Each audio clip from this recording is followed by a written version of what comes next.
Thanks for checking out the Freeform podcast. And on this episode, we are going to be talking about the harness or the systems and resources that you will need to use.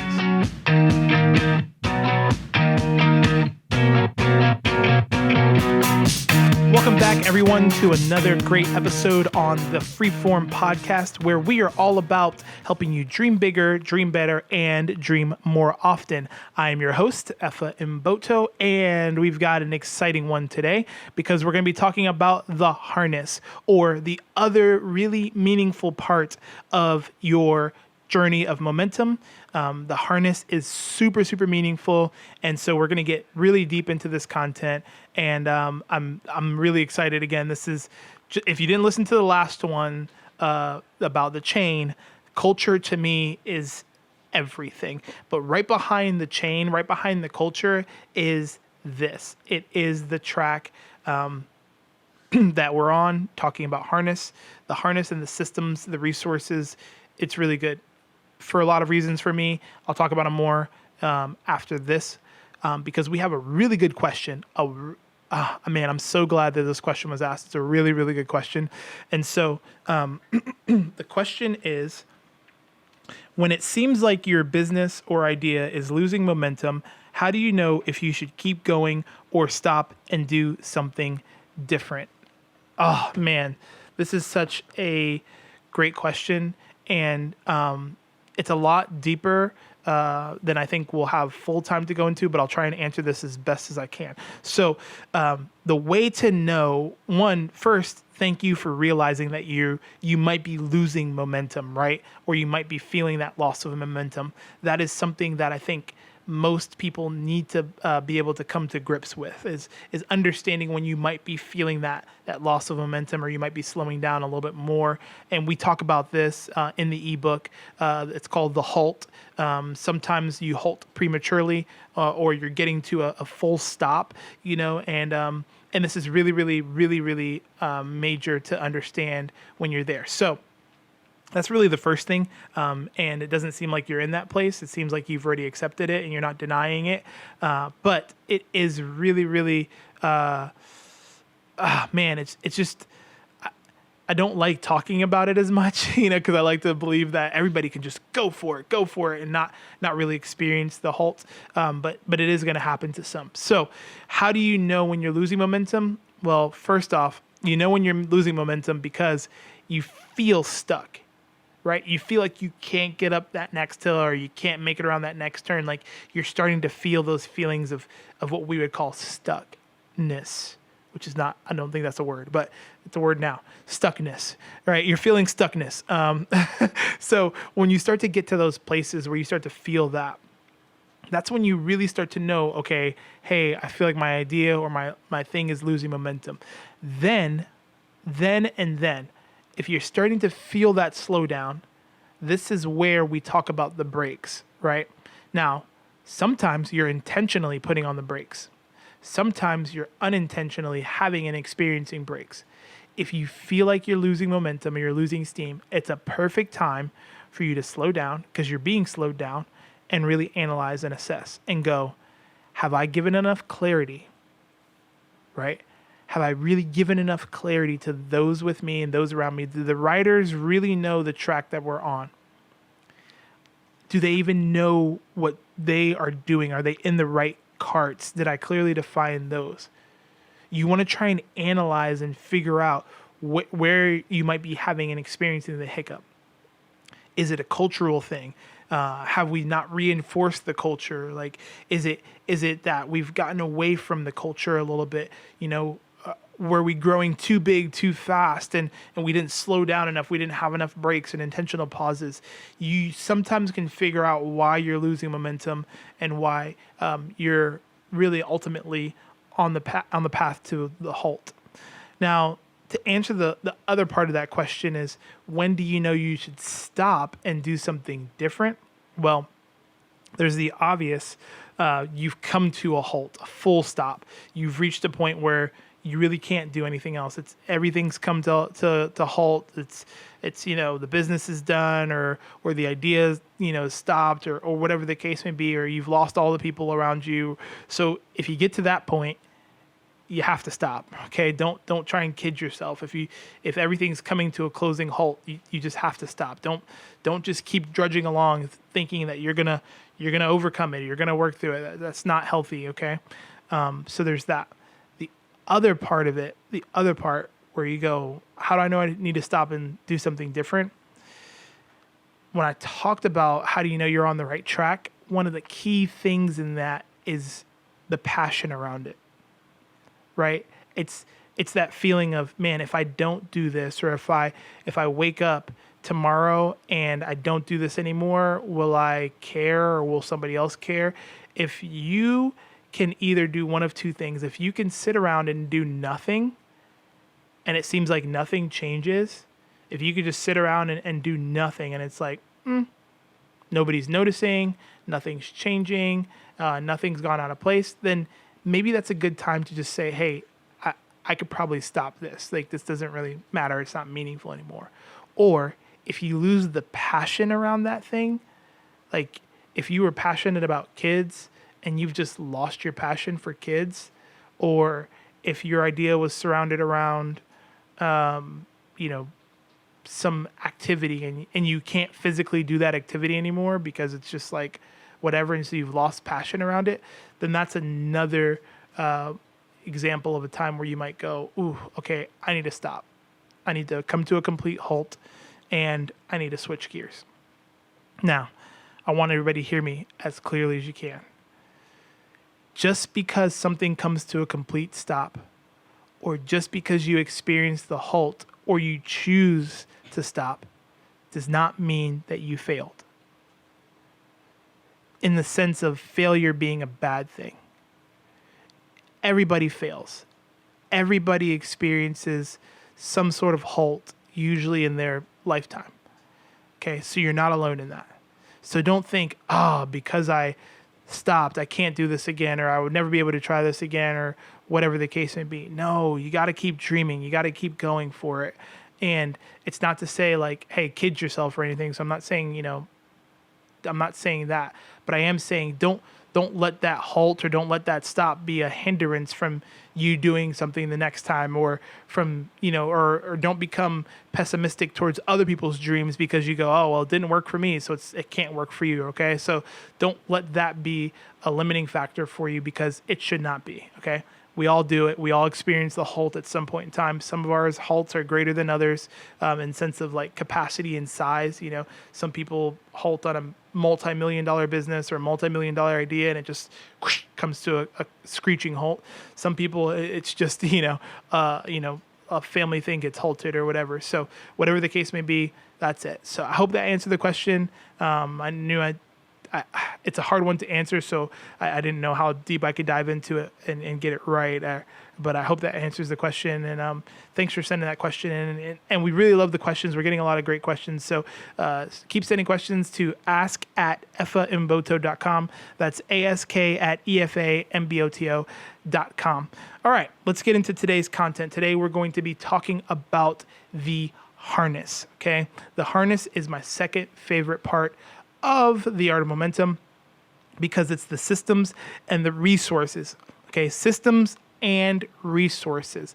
Now, this is a very, very big deal.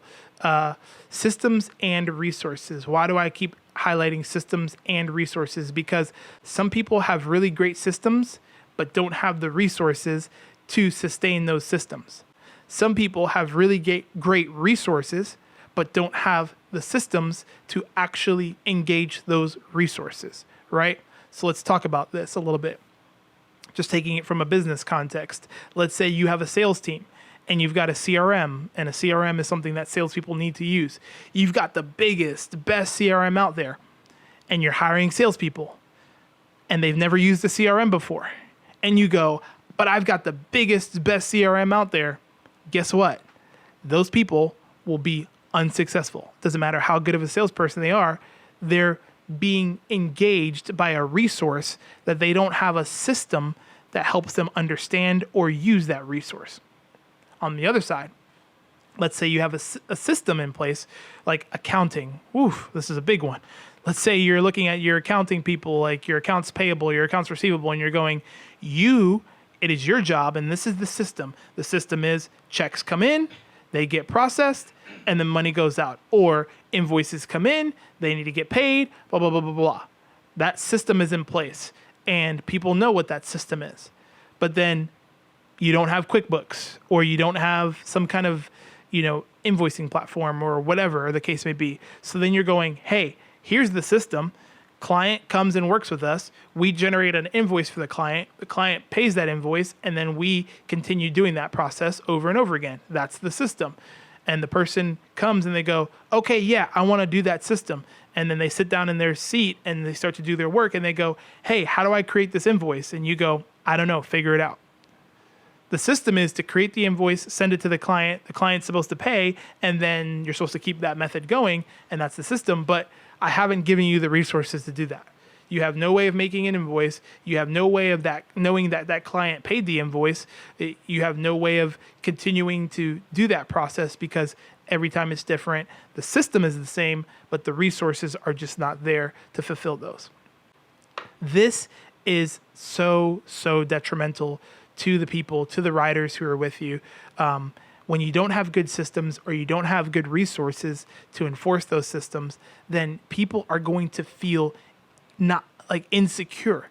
Now think about it again, the harness. This is what straps you in. This is where you go, okay, I'm locked into this ride and I'm ready to go, right? For some people, they use the harness as a way of lifting their hands and feeling that free fall and being able to go, oh yeah, this harness is holding me in.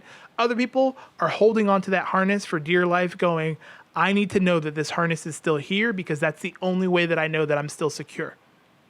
Either way you look at it, the harness is what locks people in.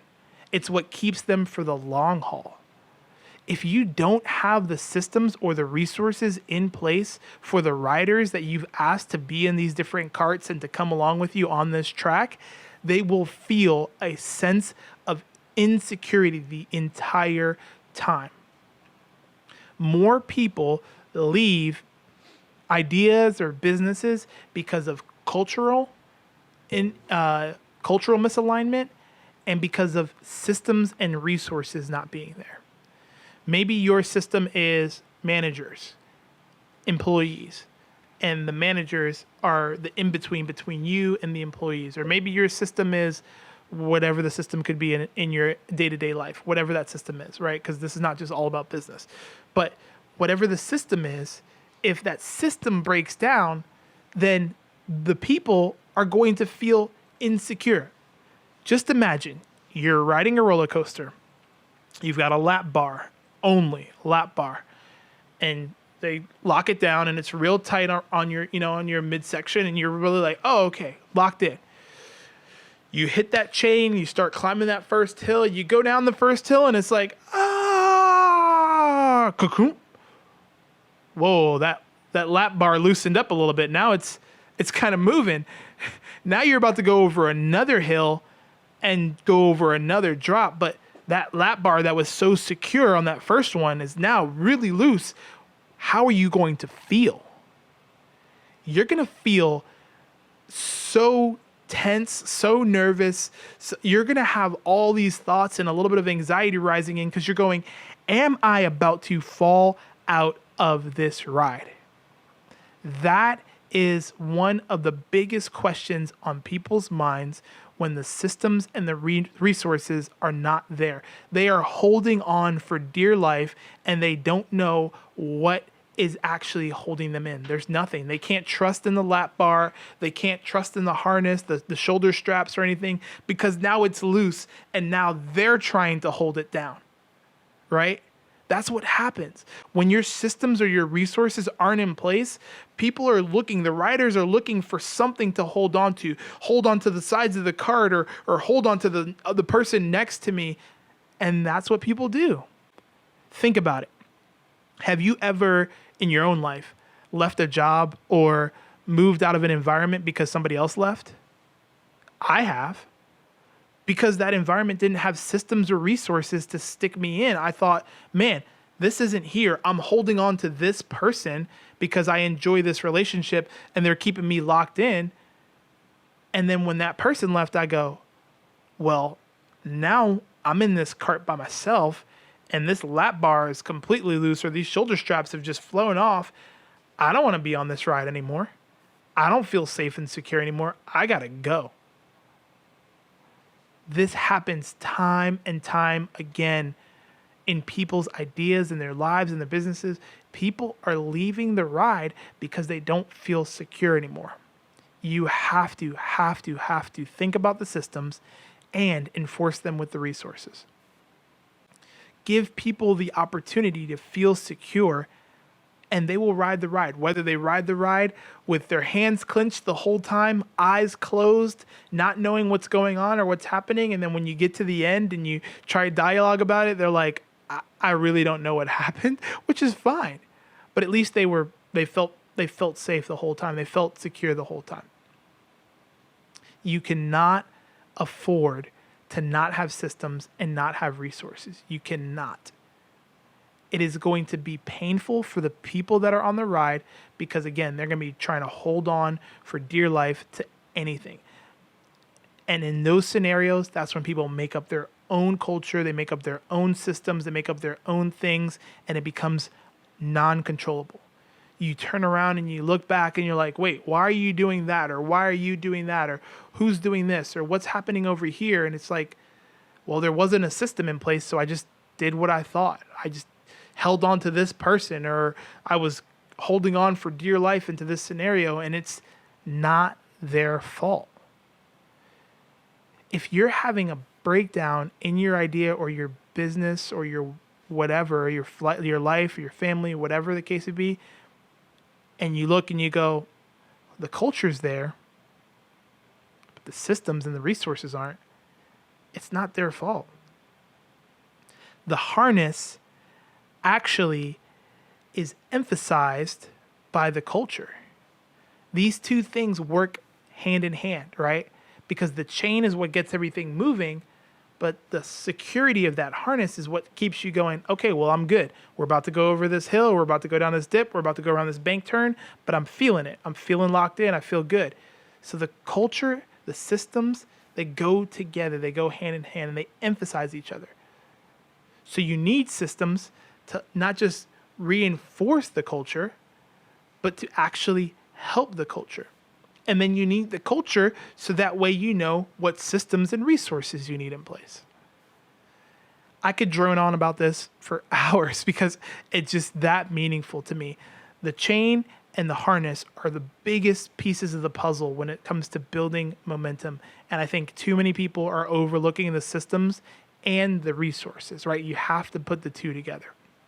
So, how do you get systems in place? How do you find the right resources? Well, to answer the resources question, because it's pretty easy, you just Google it.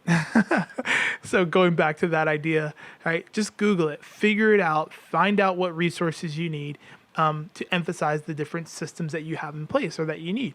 How do you know what systems you need? Well, if you've done everything else, right? If you've got the right riders, or if you've got riders with you, if you've defined those cards clearly, if you've put some cultural things in place, then you'll know what systems you need, because you'll need systems to reinforce the culture. You'll need systems to keep those carts operating and being in the right place. And then you'll need systems to help your riders enjoy the ride. All of these things will come based out of you really clearly defining everything and bringing clarity around what it is that you're after. So, again, I can't stress it enough. Systems and resources, okay? Don't do one without the other. You can't. You can't have one without the other. Love and marriage. I'm just kidding. Anyways, thanks for tuning in to this episode of Freeform Podcast. We talked again about the harness, which is really, really important. If you have questions and you would like to ask those questions, you can send your questions to ask@efamboto.com. That's ask@efamboto.com. And again, thank you so much for tuning in. if you feel like this content was good for you, it helped you out in any kind of way, would you just let us know? Reach out to us however you can. Share, this content with somebody else, and tag us in it. We would love to hear from you. You could just write us at ask@fmbodo.com. Even if it's not a question, you just want to say how much you're enjoying this content. We'd love to just hear from you. And another great way to let us know that you're enjoying it is to just subscribe, so that way you don't miss out on any of the future podcasts or the future episodes.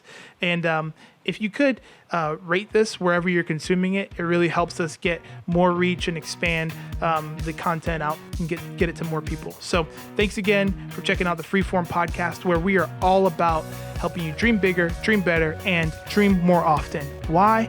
Because the sum total, everything, when you look at everything around us, our lives are really made up of dreams realized. I'm FM Bodo.